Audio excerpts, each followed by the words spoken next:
It's hard to believe in some ways that we've arrived at the end of our series in the Gospel of Luke. Since the fall, week after week, we've come face to face with Jesus in this biography about his life, seeing him for who he is and what he did and what he taught and how that intersects and impacts our everyday lives. And now here we are in the very last part of the story of Luke, taking a last look at the Jesus story. And today we are going to be in Luke chapter 24, verses 13 to 35. And so grab a Bible, get this in front of you. We are going to pick up the story in Luke's gospel in verse 13 of Luke chapter 24. This is what it says. That very day, two of them were going to a village named Emmaus, about 7 miles from Jerusalem. And they were talking with each other about all these things that had happened. While they were talking and discussing together, Jesus himself drew near and went with them, but their eyes were kept from recognizing him. Okay, so Luke places us on this stretch of road between Jerusalem and this village called Emmaus on the same day that Jesus' followers found the tomb empty. The climactic moment of the Jesus story has just happened. We just celebrated that last week, celebrating the resurrection of Jesus from the dead. And now Luke brings us up close to two of Jesus' followers as they head home and are talking about all the events that just happened in Jerusalem. Now, walking and talking is a normal thing. We do it every day. It's a part of everyday life. But suddenly, this ordinary moment, this ordinary act is filled with the extraordinary as Jesus himself shows up and begins to walk alongside these two followers. The one who died and was buried in a tomb, he's not there anymore. Jesus has left the tomb behind. He is alive, and this is both amazing and hard to believe. It's amazing because the claim of Christianity is that Jesus defeated death, the one thing that no one else has defeated, that Jesus really and truly died, and then he came back to life on a day in history, and that he appeared to his followers, that they could walk with him, and they shared meals with him, they touched him, they spoke with him, they hugged him, that this really happened, that it's not some myth or made-up story, that the claim of Christianity is that Easter actually happened. And that this Jesus that Luke tells us about, this Jesus that chooses to take a walk with his followers on the same day of his resurrection, really and truly died, is really and truly God, and he is really and truly alive. It's an amazing claim, but it's also hard to believe. I mean, someone dying and coming back to life, never to die again? Yeah, that's hard to believe. I mean, Jesus being a great moral teacher, I mean, I can get on board with that, but this? Look, I get it. What happened at the empty tomb is both confusing and amazing. It stretches our comprehension. It challenges us with what's possible. And even in Luke 24, we see this wide range of responses with the people who encountered the tomb for the very first time. We see responses ranging from confusion to skepticism and unbelief, to sadness, to disillusionment, to amazement. There's this wide range of responses and emotions and feelings in response to the tomb being found empty. And yet, here is Jesus breaking into the world of his two followers. It's surprising, it's amazing, it's confusing. It's all wrapped up into this one big package. And you know, it's not surprising that when talking about the Easter moment, it's been said that Easter was when hope in person surprised the whole world. That this is a surprising yet true and historically true event and moment that Jesus is alive and he has drawn near to two of his followers. And it's interesting because Luke tells us that as Jesus draws near, they have no idea that it's actually Jesus who's with them, that they don't recognize him, that they have no idea that it's actually the risen Jesus who's walking with them. They think he's just another visitor in Jerusalem heading home and that he's showing up to start walking with them. Now, some scholars say that they were kept from recognizing Jesus by God, that they didn't recognize him because God didn't allow them to see him for who he truly was, that God had a greater purpose in mind, and so he kept them from recognizing Jesus in this moment. Others say that Jesus' physical body was the same, and yet it was somehow different. That when he got up out of the tomb, his resurrection body was transformed, that there was something different about it. So he still had this normal human appearance, but he was somehow different. And because of that, the disciples couldn't connect the dots that this was Jesus. Still, others say it's a mix of these things. And regardless of what that truly is or the reason behind it, the reality is they don't recognize this as Jesus. They don't see who it truly is. And this is the beginning of a story that's going to end later, and we're going to get to that place. But what I want us to stop and think about is, what if Jesus really did come back to life? How does that change things? Well, if it is true, then it really changes everything. See, one of the most amazing, life-changing sounds that I've ever experienced in my life is when I heard our two boys' first breath and first cries. Like, there was so much emotion wrapped up into that moment. There was so much anticipation, so much excitement and waiting for this moment when I would finally get to see Jack and Levi for the very first time. There's all this stress as you're watching your wife give birth and do this amazing thing, and it's all built up to this amazing moment when our boys arrived into the world and they took their first breath and I heard their first cry.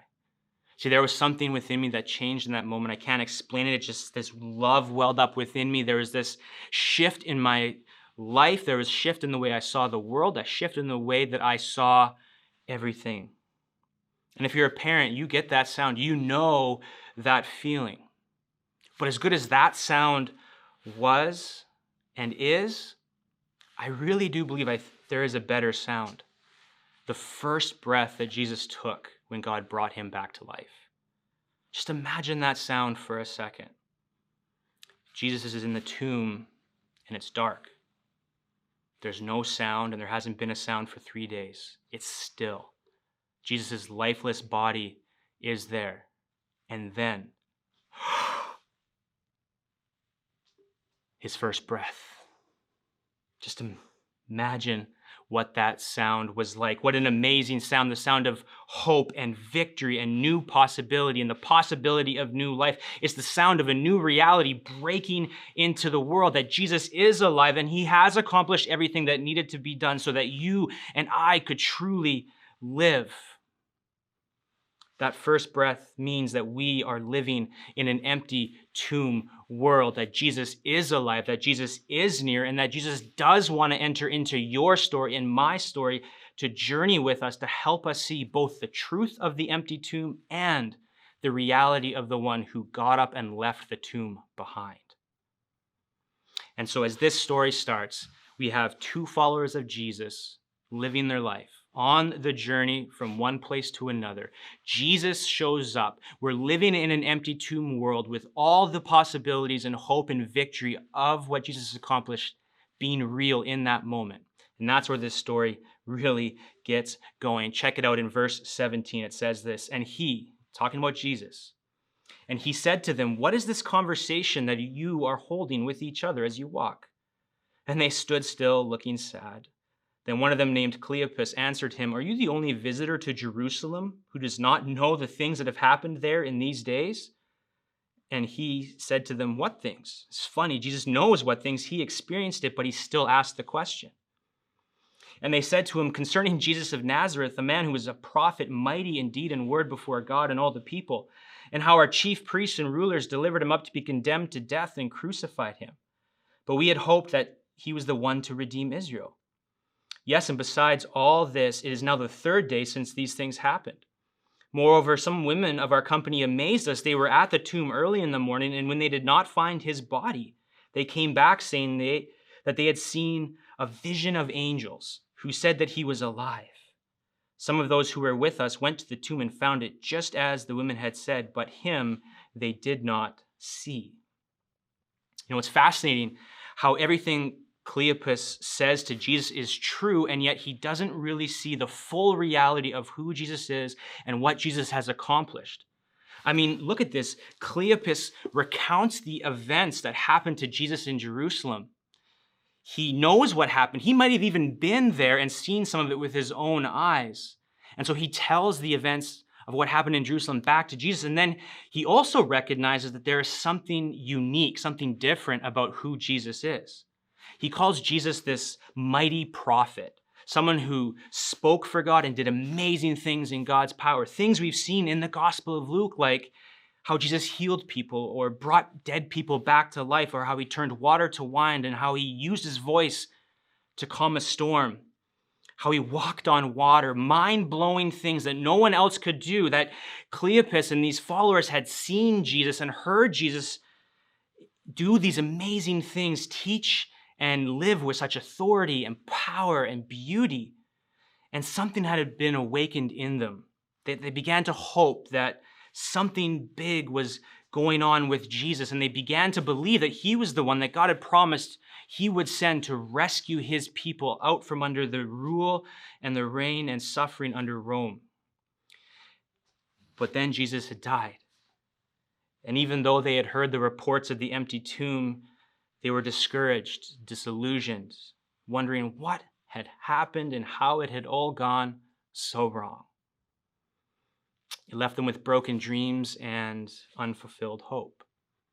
And this is where Cleopas and his companion are here in this moment, and it feels and it sounds so human because it really is. I mean, I don't know what your story or where you're at. Maybe you're here today and you're discouraged because things haven't worked out like you hoped or thought they would. Maybe it was your marriage fell apart, or you're not in the career you want, or you didn't get that promotion that you wanted. Maybe something's going on with your kids or your finances, or maybe you're in a season where you've been waiting your whole life to be married, and then your wedding day can't look the way it's meant to because of all the restrictions that come with COVID. So maybe you're discouraged by things not coming through in the way you hoped, or maybe you had a dream that never became a reality, or you're waiting for your dream to come true, but it hasn't. Or maybe you trusted in someone to come through and they didn't, or at least they didn't come through in the way that you hoped they would. And so you're here today and you're discouraged, disillusioned. You have broken dreams, maybe even lost hope. And those feelings and those emotions are as real today as they were 2,000 years ago for Cleopas and his companion. And what I want you to see today is that Jesus is right there with them in the middle of all they're experiencing. Jesus isn't running from them as they feel discouragement or they're saddened by what's happened. He's not telling them to buck up, but he's with them in where they are at. And what I want us to see is that this means that Jesus is okay with the journey you are on. And he's willing to meet you right where you are, and he's willing to walk some miles with you, and he's willing to lead you to a better place. And so Jesus is willing to meet you right where you are. But here's the thing, he doesn't want you to stay there. See, Jesus moves both toward us to be with us and so that he can lead us to a destination he has in mind for us. And with Cleopas and his companion, this is exactly what Jesus does. Look at this in verse 25. And Jesus said to them, "O foolish ones and slow of heart to believe all that the prophets have spoken. Was it not necessary that the Christ should suffer these things and enter into his glory?" And beginning with Moses and all the prophets, he interpreted to them in all the scriptures the things concerning himself. And so for the first time in several verses, Jesus speaks and he calls it right out. He says, how slow to understand and believe you are. God has spoken to you about the Christ, the one that God promised he would send to rescue his people. He's spoken in his scriptures. He's revealed his plan, but you've missed it. You've missed it, Jesus says.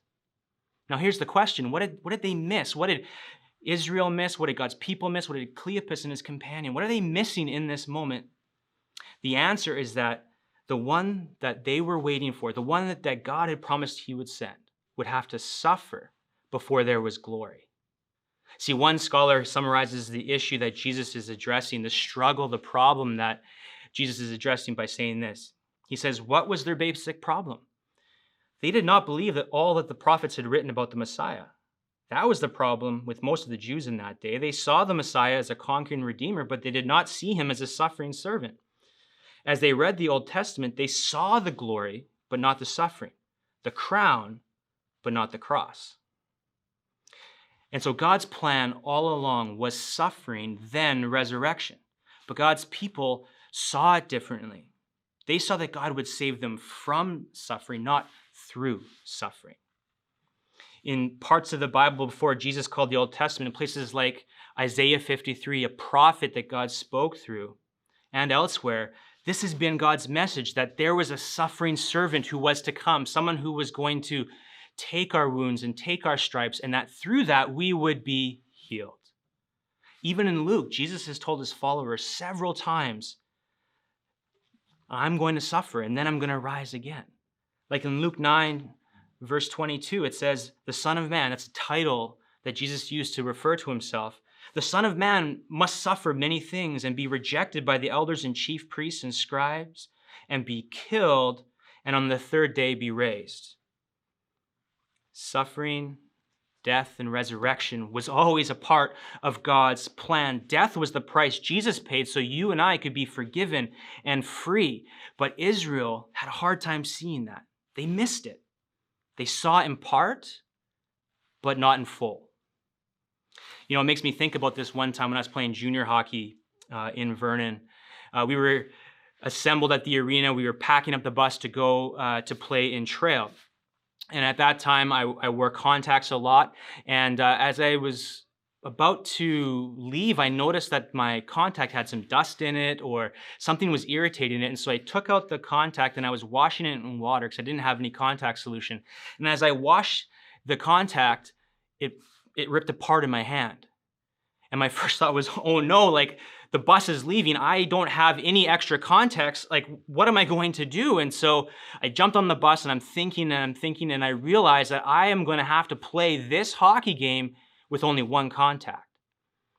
And let me tell you, it was horrible. It was one of the worst games I ever played. I got yelled at a lot by my coaches because that whole game I saw it through two lenses. On one side, it was clear and crisp, and I could see everything in clarity, and it was beautiful. But on the other side, man, it was fuzzy and blurry, and nothing was in focus. My depth perception was off, and I had a hard time seeing anything and doing anything. It was brutal.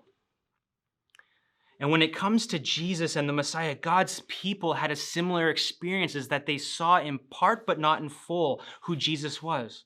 Now, some people saw and it changed their lives, but most didn't. And here in this moment, we see that Cleopas and his companion, they see Jesus in part, but not to the fullest reality of who he is. And now Jesus has come alongside them, and now he is helping them to actually see. Not in part, but in full. And notice how he begins to do that. He does that by unpacking the story of Scripture, showing them how everything from start to finish in God's story points to him and is about him, about his coming, about his birth, about his death, about his burial, his resurrection, and his ascension to the right hand of the Father, where all things in heaven and earth and in the cosmos are under his feet with full authority and power. All of it, all the story of Scripture, and all points to Jesus and to him suffering and rising again. And so when we look at the story of the Bible, what we see is that Jesus has unrivaled greatness and ultimate importance. He is the hero of the story. It is all about Jesus, and he wants his followers and us to see that and to be ushered into that reality. And so Jesus anchors them in the story of Scripture, because there we can encounter Jesus and discover who he truly is.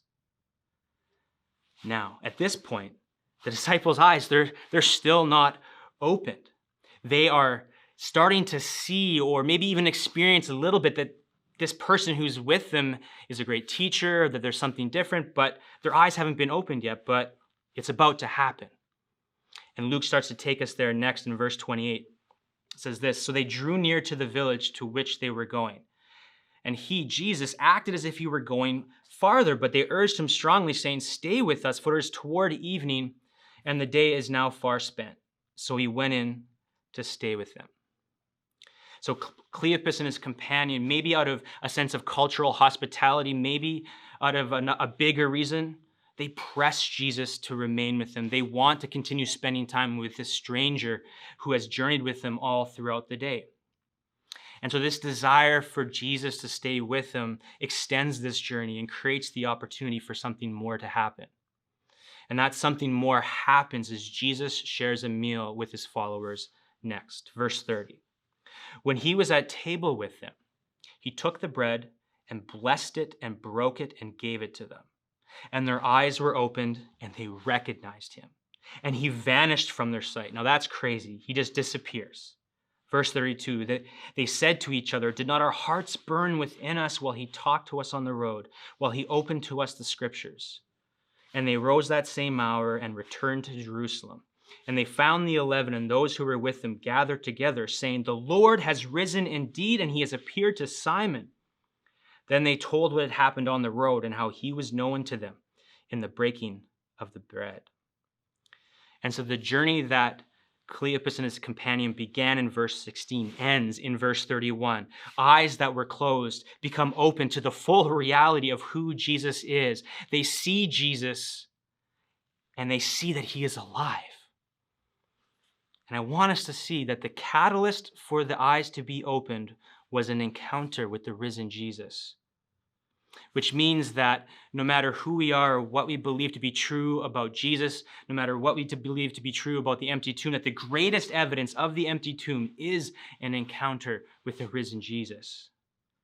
That there is something that we can't replicate, something that we can't produce, but something that God in his grace provides for us, an encounter with him, with Jesus, that can change skepticism to belief, doubt to faith. And here the setting for that encounter is the table. And throughout Luke, the table is an important place because at the table, meals were the place where Jesus taught about himself and about how the kingdom of God works.